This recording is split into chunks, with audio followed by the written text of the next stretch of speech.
back to the point about what you're asking. Why is he doing so well in the economy? Supposedly he's doing so badly. First of all, the economy, as compared to when he took office, is doing much better. Much better. In people's minds, it is doing much better. Well, wait.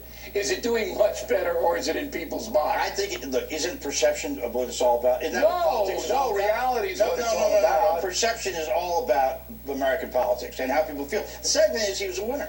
And people get an advantage for being a winner. And the third thing is, I think people did settle in. We saw in the exit polls, they still believe that he inherited such a bad economy that he had to dig himself out of a much deeper hole. They still believe that? Yes, they still 4 years later? And believe it or not, they do. Okay. So you're a former football player, right? Yes, correct. And so am I.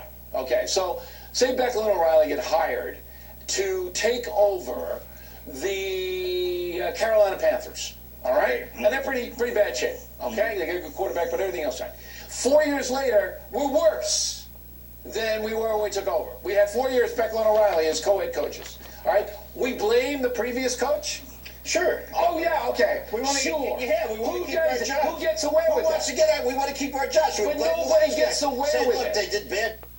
All right, so, man, see, this is why I get frustrated, because the liberals they put on Fox News are always not all that bright. Now, look, he's much brighter, obviously, than, all the other knuckle-dragging right-wing idiots on Fox News. But he's still like a sheep liberal. Like, he's real soft-spoken. He's not really well-versed in economic data or any nuanced arguments. He just goes out there and he's like, okay, I'll just support Obama, right? So Beckel goes, yeah, the economy's getting better. And then O'Reilly pushes on him a little bit, and he goes, yeah, in people's minds it's getting better. Dude, what are you doing? What are you doing? Because it's not just in people's minds. It's in reality it's getting better. And the way that O'Reilly, since he's so good at arguing, it appears as if O'Reilly has the facts on his side when O'Reilly doesn't have the facts on his side. So I went ahead and did a little bit of research after this clip, because when I heard O'Reilly say that, you heard him when he was giving the analogy. He said, "It's doing worse. It's doing worse," right? That the economy's doing worse now than it was before Obama took power. So I did some research. I already knew that wasn't the case, but I wanted to see the specific numbers so I can give them to you guys and show you just how factually incorrect O'Reilly is. Now look, I went out of my way to be fair here. So let me give you all the numbers from every different type of way you can analyze them. First things first. If you take just the private sector gains from when we bottomed out, right? There's been 5.2 million private sector jobs gained under Barack Obama, right? So right off the bat, boom, you're done. You're done, Bill. You're incorrect. We're doing much better now. That's it, right? But here, let me give you even more numbers.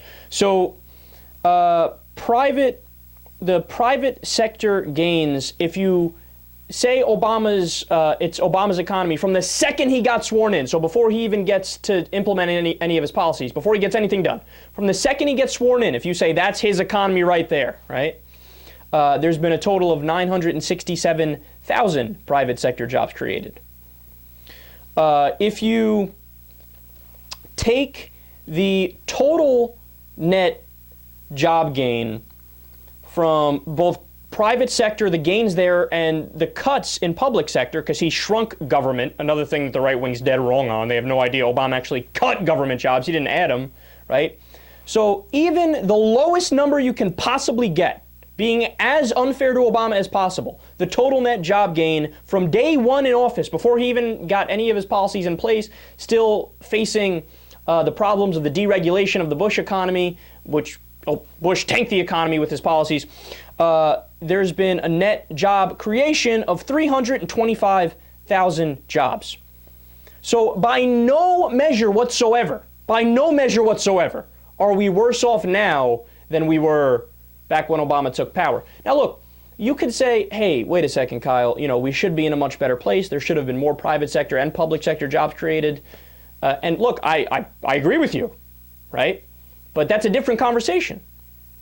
The point O'Reilly made was we are worse off now than we were before, and that's just not true. Just not true.